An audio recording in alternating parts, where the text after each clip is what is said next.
Today we're going to talk about reasons why you don't hire that person that you need. So let's think about the circumstances surrounding that. Your business is doing well. You've probably got way too much work to do. The money is coming in, and you've kind of got used to that. Maybe you would like to see more money coming in. And you know from all of the things that you've heard, you've listened to my podcast, maybe you're part of the Education Business Club platform. You know that the way to get more money into the business is to spend money on someone else doing some of the things that you're not great at, but you just can't bring yourself to do it. It just doesn't seem to happen. You seem to be stopping yourself all of the time. And so I thought it would be good to explore some of the reasons why that might be happening. What is it that's stopping you from moving ahead with a particular hire? And this might not even be your first hire. You might just be feeling held back. So I've got 6 reasons that I want to explore with you, and a lot of them revolve around fear. But let's just dive into them. So the first one is fear of the time it takes to do the paperwork. So you could call that onboarding if you want. That's only one part of onboarding in my opinion.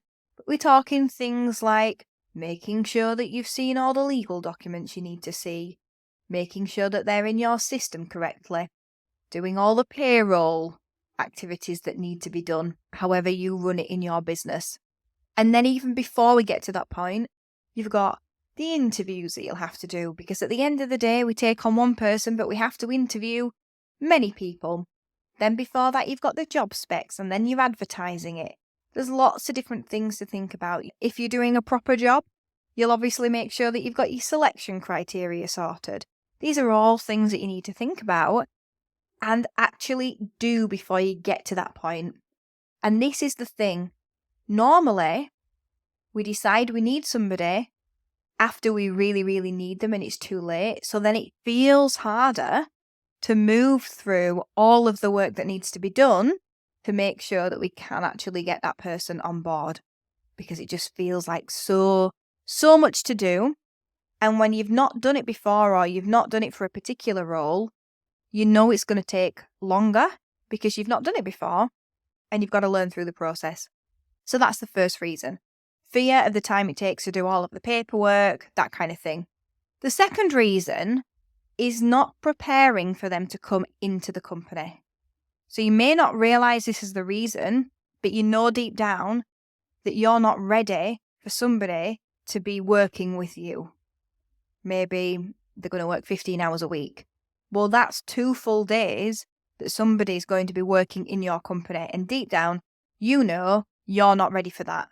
Things like having all the training videos in place, because you can't do that once you've started. You have to have all that done beforehand.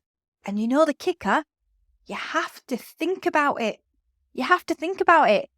You're probably just doing it, but you have to think about how you're doing it to then be able to train somebody else and give them the videos. That's a really tricky thing, actually. And you get to a point where there's a switch that flicks, and then you become the person who is always thinking from the beginning, how will I pass this on? And so you think that way from the beginning. But it's a journey, and we're all on that journey. And it depends where you are. So not only are you going to need all of the training videos, you're going to need a really robust induction plan, because at the end of the day, you're going to be spending money for this person to do a particular job.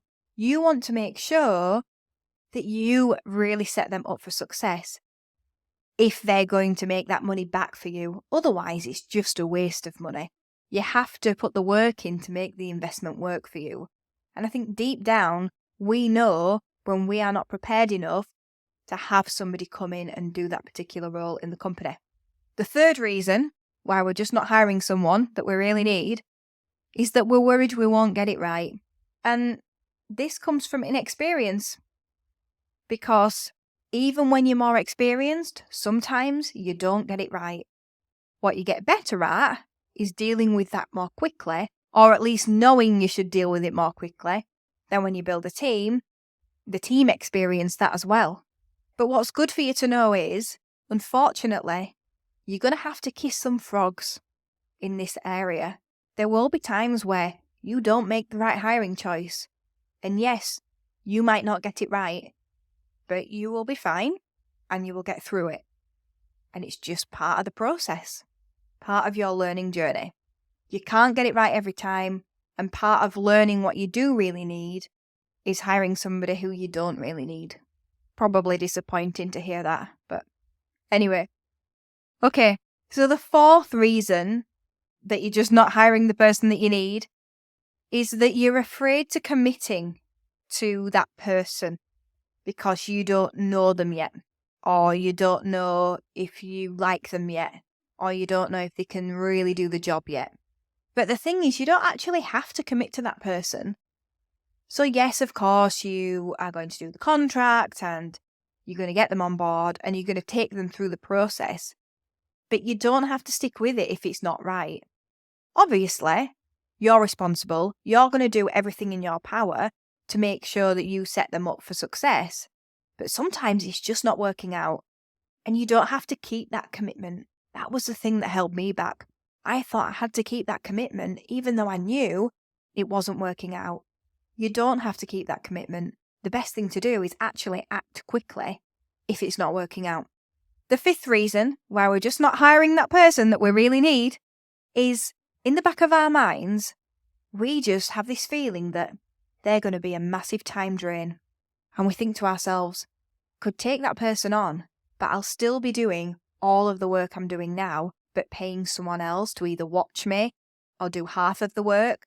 And they're going to be asking me all the time, all these questions, and they're not going to be able to be independent, and they're never going to be able to do it like me. And we have that going on in repeat. That's why we're not hiring somebody. You need to change your attitude if you want to hire the right person, so you're not thinking all of those things, because you can absolutely hire somebody to fit into that model where you're doing that, and I've been there. You've got to change your mindset so you don't get that person, and that's the point. If you set it all up properly, then you won't be in that situation. That comes back to point 2, being prepared for them to actually come into the company in the first place. And the sixth reason why you're just not hiring that person that you really, really need is that you can't imagine at this point how spending that money that it's going to cost you every single month is going to turn into more money. You can't imagine yet how that will happen.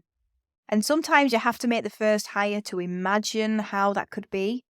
But if you get the right person, if you set them up for success, if you get them quickly understanding what it is you want to do and adding value so that you can work on the other things, very, very quickly it can turn into more money coming in. But when we're not there, when we've not had that person in yet, we might not know who that person is, it's very difficult for us to see how spending that money can translate into more money coming in. So did you resonate with any of those reasons why you really need to hire somebody in a specific area in the business, but you're just not doing it? Maybe it's one of these reasons. Maybe it's all 6. The message I want to give you today is that you can do this. You can hire the right person.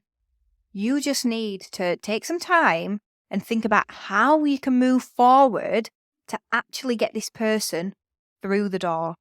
Is it that you need to devote time to it? Do you need to take a weekend? None of us like to work a weekend, but sometimes if you're just got to get something done and you're so overwhelmed, sometimes you've got to do that. Is it that it's just a mindset thing and you just need to go ahead and do it anyway? There's always an underlying blocker, and we just need to find what it is so that we can move through and take action so that that person can help us bring more money into our companies, because that's what we all need. That's what businesses do. And that's going to help your company's growth, which is what I'm here to do. So I'd love to know if that was helpful to you. Send me a message on Instagram. I love getting messages on Instagram. It's at Claire Riley Teacher Entrepreneur, or you can send it to @Education Business Club. And join my newsletter. If you haven't joined my newsletter, join my newsletter, because I tell you about things I'm doing in the week, which you might find interesting because I'm chairman now at Classroom Secrets, so I do share lots of different things that I'm doing that could be interesting to you as an education business owner.